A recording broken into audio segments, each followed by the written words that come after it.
Samantala, ganito ngayon ang sitwasyon sa mga kalsada patungong Northern Cebu.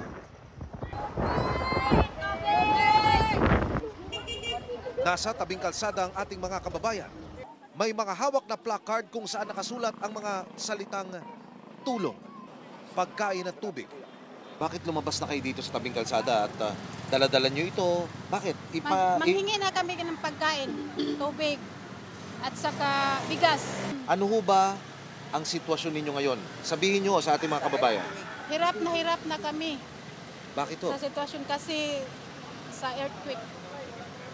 Pagkain, tubig? Pagkain, tubig. Yung bahay nyo, nauuwian nyo Oo. ba? Nasa labas na kami. Kami karon naglisod jud may tungod sa earthquake nga nagdadangat sa mua.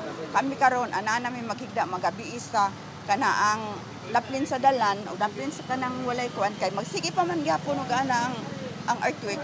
Gaano kahirap? Hirap na gyud, sir.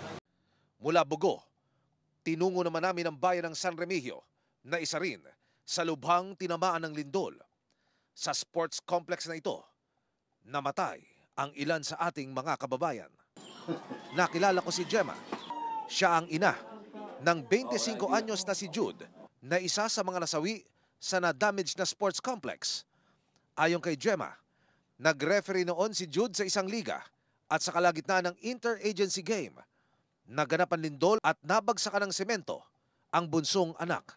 Nasa 63 pamilya naman mula sa Purok Agbati sa Barangay Hagnaya ang pansamantalang nananatili sa bakanting lote na ito habang nagpapatuloy ang mga aftershock.